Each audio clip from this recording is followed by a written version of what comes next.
So what we're going to talk about are some of the things that the challenges and some advice for the mid market for zero trust.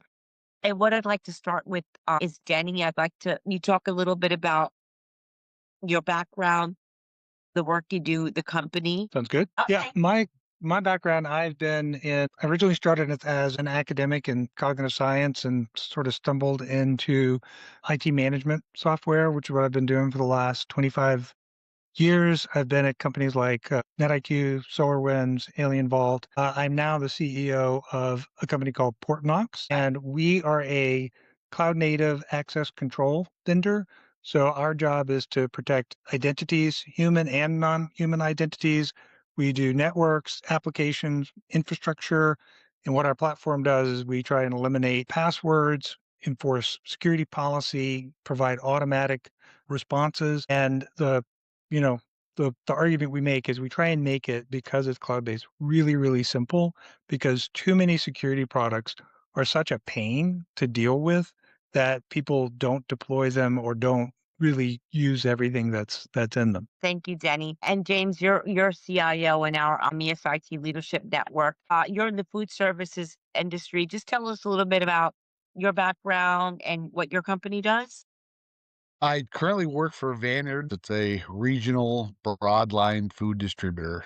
These are the companies that get food to not only schools and hospitals, but also street restaurants, your pizza parlor, your Tuesday, taco stand.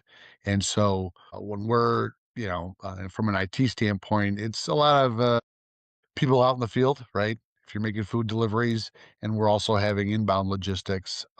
My background is also prior to this, worked for a couple of logistics companies and cold storage as well as US Food. So I have some experience with their technology. Now they're a larger enterprise. So, how they might handle this kind of problem would be different than Van Eerden. We've only got two warehouses, one in Grand Rapids, Michigan, one in Fort Wayne, Indiana. So you can kind of see where we're regionally between Chicago and Detroit, serving kind of everything in between, right? And certainly competing with larger companies that have a lot more resources from a cybersecurity standpoint. It makes it challenging from we still need to compete or do business with the same vendors and operators, right? We're not doing business with anybody that's, somehow more secure than Cisco or US Foods. Gotcha. So, I mean, that's like a huge industry in the US. You always see the Cisco trucks and all those food service trucks all around on the roads and stuff.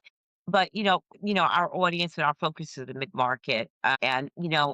Denny, one thing I wanted to ask you was, how involved are you with mid market organizations like James is involved with, and our audience is involved with? How does that? What totals that comprise your base. Probably by number, I don't know, 90%. That's our sweet spot. It's coming out of SolarWinds. That's who we served. And when I was looking for a CEO job, that's the audience that I know the best. Partly because, look, the big guys, if you're a Fortune 500, you have big problems, but you also have just millions of dollars to spend. So they're always able to solve the problem. You can just throw more money at it. The mid market has 80% of the same problems and 20% of the budget. You don't have the staff, you don't have the time, but you still have all this. You got multiple locations. If you have a warehouse, you probably have a lot of Internet of Things devices on your network. You got all these things, but you don't have these huge budgets. So that's kind of what our mission is to go and help people secure things, to provide. I know we're going to talk about zero trust, whatever zero trust means, but it's really to defend your environment is how I think of zero trust. How am I going to defend my environment with that more limited budget and staff? Yeah, and that's great, and thank you, Denny. And I want to just get back into that framing of zero trust because it's such a buzzword. And as a tech journalist, we get so many pitches about that. But what I want to know from you and James is, what does that mean? And how has zero trust transformed, would you say, in the last year? And I'll start with you, Denny, and then James, if you can follow up. So I really have come to believe that I love marketers. I love our marketing team, but they have ruined this term. That they've used it so much that it really is almost impossible to define. I think it means mostly prevention. And there was a period, call it 10 years ago, where people were all about threat detection. Like, we're going to find them, you're going to get hacked, bad guys are going to get you. So the most important thing is to detect, not prevent. But let me tell you, I was at SolarWinds when the big breach happened, and you know what sucks?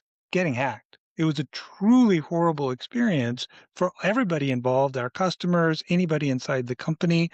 And so I was like, and I think a lot of folks have realized, oh no, I don't want to get hacked. I mean, I can't prevent it 100% of the time, but zero trust is all about trying to minimize the probability that I get hacked and then the blast radius if I do. It's trying to just limit so that if somebody gets in, they don't get into everything, because that's, I think, the old model was that perimeter model. And once you get into the castle walls, you can sort of do anything. Yeah, no, I totally get that. And James, from a mid-market CIO perspective, what does zero trust mean for you, and how has it affected what you do day to day? As Denny mentioned, we used to focus more on perimeter security, but we now need to authenticate a lot more often. He mentioned IoT for me. Even though I'm mid market, so I might have a smaller number of devices, I still have the same type of devices. These are scanners in trucks. These are handheld devices on the dock and in the warehouse. These are tablets. These are connected to the network. And one of the things he's talking about is how often are we allowing folks to get into the network without re-authenticating? One of the things I think about with mid-market is I still have, as you said, that 80% of the problem to solve. I still have to figure out a way to authenticate, maintain the convenience, because even though I've only got 2 warehouses, they still have to operate at the same efficiency as the big guys. They really do. Right. And I still need to be as secure. That's I guess one of the challenges with security I see with any size business, you don't get to do necessarily less. Maybe less endpoints, yes, right? Less endpoint installations. You're securing less physical space. So there's less physical doors and locks. But when you think about how you're getting attacked from a cyber standpoint, you don't get off the hook as easily. Now, if you're not doing e-commerce and your business does certain things and doesn't do certain things, but again, that's more about what you're doing, not the size of your business. So I think mid-market has the challenge of you still have to solve this problem. You Yeah, don't get off the hook, so to speak. and when you think about what I think people focus on when they have a zero trust mindset, a lot of it's identity is making sure that only the right identities get into my network, get onto my apps, because you can't be sort of willy-nilly about that. And then enforcing policy on devices. If you're gonna have a device get onto your network, or, you know, I think people used to be a lot more comfortable with like an application, and I'm gonna let you log in from any application at home. That's, from our point of view, that seems really, really risky because you don't know anything about that device and what's on it and how secure. Does it have a keylogger or some sort of info stealer on it? So what we help a lot of customers with is just locking down the device, locking down the right person on the right device that's managed, that's following policy.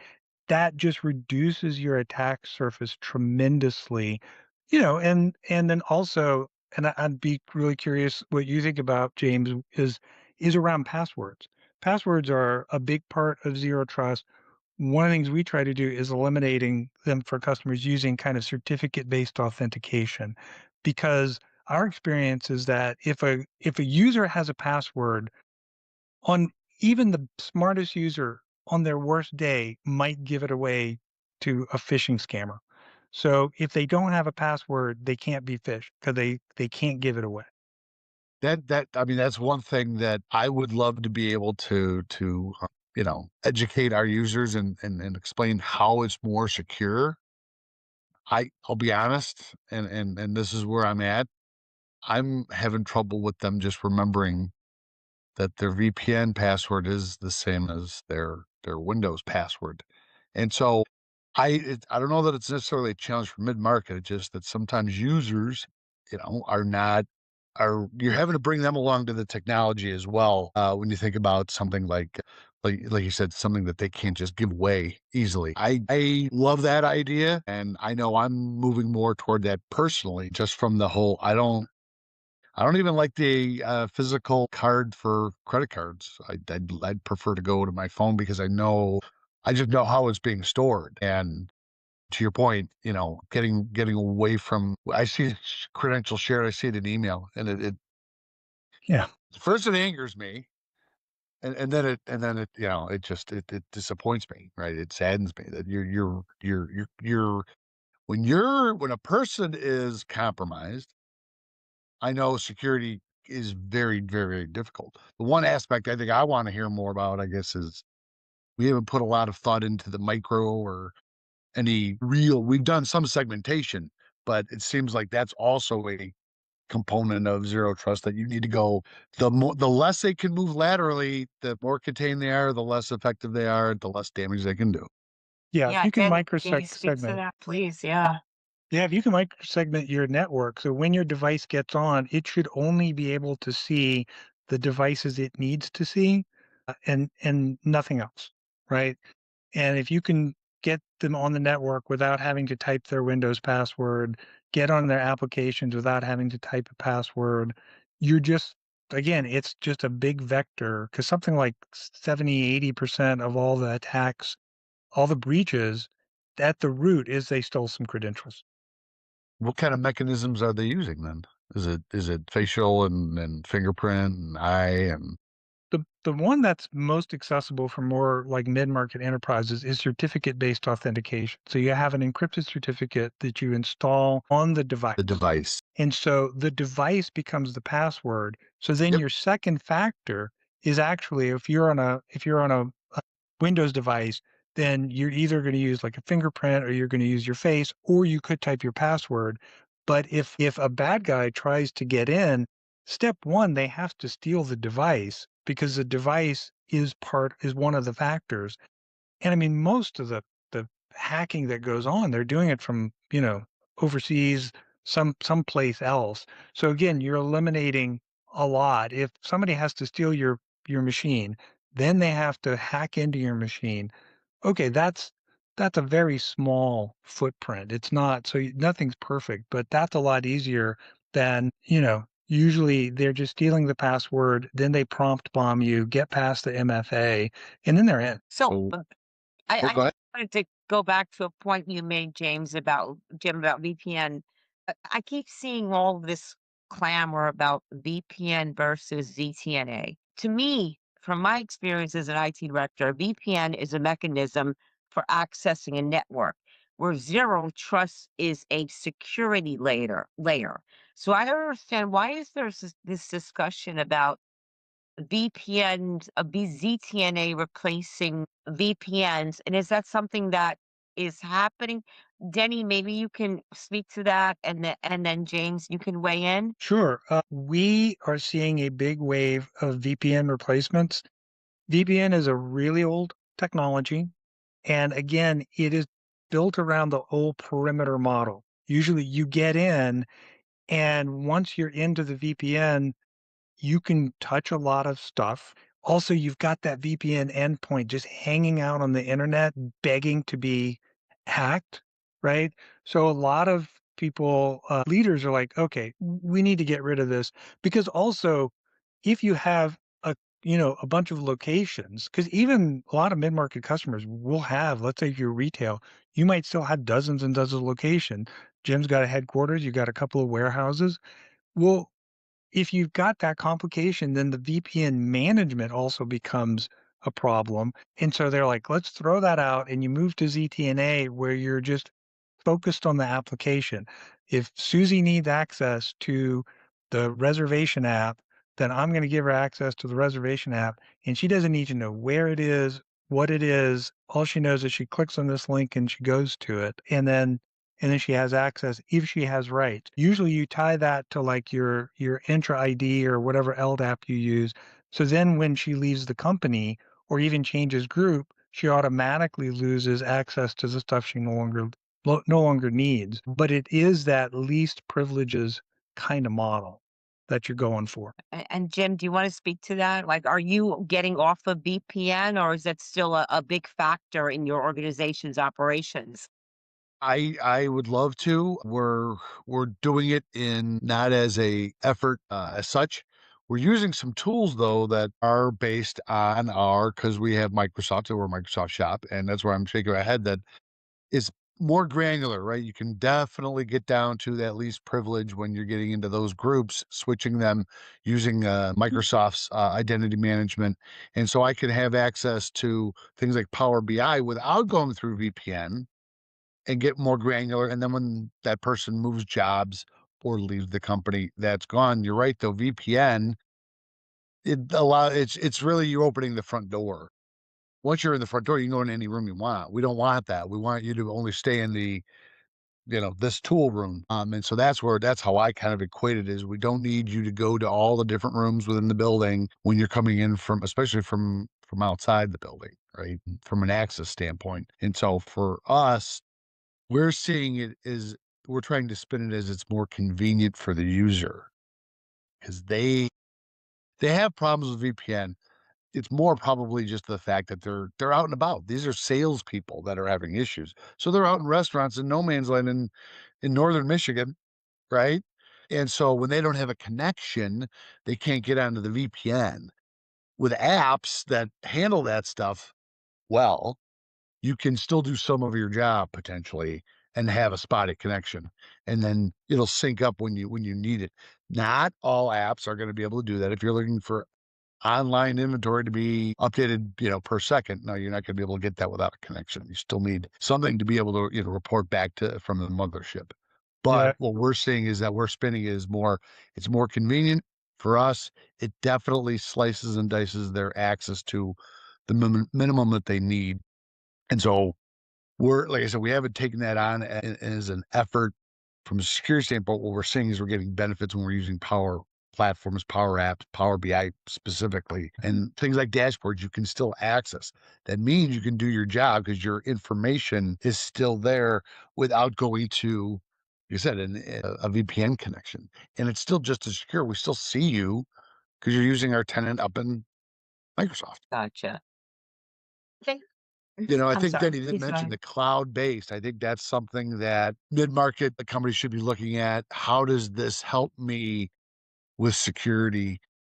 It's usually a line item or a bullet point in all of these tools. This is why this is better or good.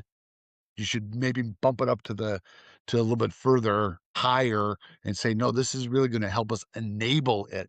It's not just a nice to have. It's going to help us enable. If we use these tools, we can get off of VPN. Denny, and thank you, Jim. And Denny, as a vendor, there's so much that the mid-market is handling right now. There's all these emerging technologies. There's a threat landscape. There's quantum computing. There's AI. How does zero trust figure in the security posture stack? And how imperative is it for the mid-market to get on that? And what are the budget considerations? Like, is it expensive? If I never had a ZTNA solution and I want to introduce it, I want to bring it to my CFO. Like, how do I navigate all that? Well, if you're not doing anything, like one of the challenges people have is kind of going to their management explaining, I need to spend money on this. Usually it's a lot easier if you're saying, well, I'm spending money on VPN and now I can move to something like ZTNA and it's actually going to, especially if you could say it's going to cost the same or it's going to cost less. Now, you can go to some of the large vendors and you can spend a crazy amount of money. Actually, this is true of anything. You can always spend a lot of money. There's somebody who will take your money for it. But there are good, simple mid-market solutions. Certainly, we have one. We're not the only ones. I'm not going to list my competitors, but there are like relatively cheap and easy solutions that you can put out there that will, again, dramatically reduce your attack surface and give you much better security, but also that are what you want is something that is mostly set it and forget it, right? So you want to make sure that you're doing everything you can to get rid of passwords, making sure that only the managed devices following policy are getting to your apps and to your network, to your infrastructure. If you do those things, you're doing a lot. You can always do more, right? But nobody's going to have perfect security. You're just trying to get a very high bang for the buck. So I think if you do that, you still have to have your endpoint detection and response. You do have to have some threat detection. But if you think about what am I going to do that's going to really reduce the probability that I'm going to get phished, which is where people are just losing my credentials to a hacker. Those are the things that'll have the most impact, right? Finding out that you've been hacked is nice, nicer than not knowing you've been hacked, but it's still a bad day. It's a very bad day. That's going to lead to a whole bunch of bad days before you've fixed the whole mess. So, if you think about zero trust as just how do I reduce the probability that I get hacked? How do I reduce the damage if somebody does get in so that they're only in one room of the house. They don't have the run of the whole place. Gotcha. And Jim, you have any follow-up thoughts on that? One final thought on just we're adding layers. The defense, in depth is a very, a foundational principle. And so what I think about with mid-market is if I can get a solution that doesn't cost 1/3 of what the big guy gets me, but I get maybe 80% of the functionality, some bells, whistles, reporting might not be there. Maybe I'm just giving you, for instance, it's the layer that is going to make you look if they're actually looking, right? If the bad guy's looking, you just got to make it more difficult. You're trying to reduce risk. I think adding these extra layers and now security's become something that you have to have in the budget and review constantly. It's not, even though we'd like tools that are set it and forget it, we've got to keep thinking about why is it still a good solution? So that's one other thing I wanted to mention is why go to ZTNA? People are getting hacked because their VPN's getting compromised. Sure. You don't Well, get away from it. yeah. Gotcha. Well, I want to be mindful of our time. We have 2 minutes left. I could talk about this for another 2 hours. I have so many questions. AI, PQC, so many things. And maybe we can continue it in another episode. Denny, I want to thank you and Jim so much. I know this kind of was slapped together last minute. I didn't have Adam here.